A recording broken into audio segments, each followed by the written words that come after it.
Hello and welcome to Awaz News. I'm Sumana Kutoni and I'll be taking you through big news across Canada. Canada's inflation rate cools to 7%, but the food prices are still climbing. Mississauga man charged with first-degree murder and stabbing of a woman at a Canadian Tire store. Liberal House leader urges MPs to rise the occasion as the House of Commons resumes. Second suspect arrested in Brampton brawl that allegedly involved a sword. OLG plans to introduce self-serve kiosks in select retail locations in 2023. Border cities left behind from pandemic recovery, says leaders seeking end to restrictions. So those were the headlines. Now let's jump right into the details. Canada's inflation rate cooled to 7% in August, Statistic Canada said today. Economists had been expecting the rate to come in at 7.3% after the inflation rose to 40-year high of 8.1% earlier this summer. Instead, the rate decelerated by even more than expected, in large part because the gasoline was much cheaper during the month. Gas prices fell by 9.6% in August from where they were the previous month. That is the biggest one-month drop in gasoline prices since April 2020. A 26-year-old man has been formally charged with the first-degree murder in connection with the stabbing death of a woman inside a Mississauga Canadian Tire store on Monday night. The incident happened at a store in the Heartland Town Centre near Mavis and Britannia Road at around 6 p.m. The female victim was found without vital signs and was ultimately pronounced dead at the scene. A male suspect, meanwhile, was located at the scene suffering from the minor injuries. He was taken to hospital for treatment. The circumstances surrounding the stabbing remain unclear.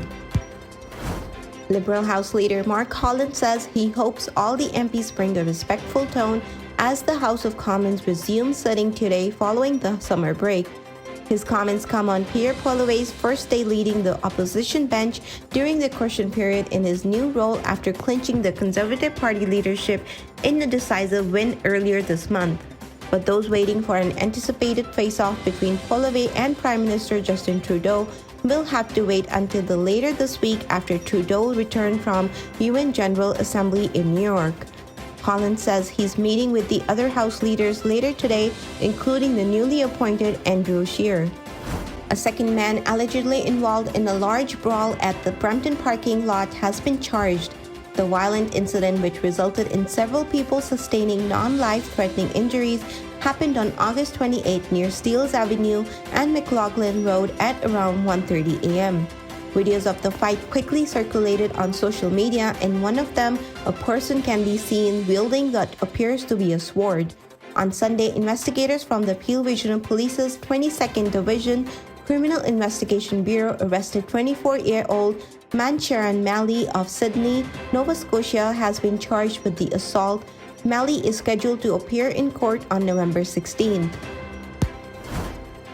The Ontario Lottery and Gaming Corporation has announced that approximately 1,400 of the kiosks will be installed in the select retail location beginning in the second half of 2023.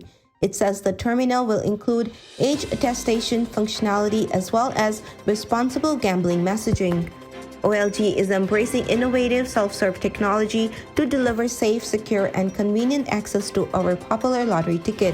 President and CEO Duncan Hannay said in a press release today, expanding and growing our lottery business is a part of our plan to continuously improve the customer experience and deliver innovative gaming experience for the players while creating value for the province of Ontario and our retail partners. A group of MPs and the border city mayors is calling on Canada and U.S. government to lift the COVID-19 restrictions at the border. Today, they published an open letter to Prime Minister Justin Trudeau and U.S. President Joe Biden that asked them to remove the unnecessary rules at the border, which they said would allow the border communities to recover from the pandemic. The letter says the current restrictions are no longer meaningful or helpful from a health perspective and cause harm to the border communities and businesses.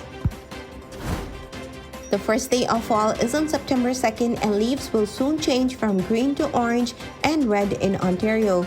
The Algonquin Park Fall Color Report details when the visitors can see the park's trees from maple to birch at their peak autumn hues. According to the report, the best time to visit the park to see the fall color is anytime between mid-September to mid-October, although there are varying times from when each species of the trees will reach their peak. Thank you for tuning in. I'm Simone Kutoni, and I'll see you tomorrow, same time, same channel. Have a good night.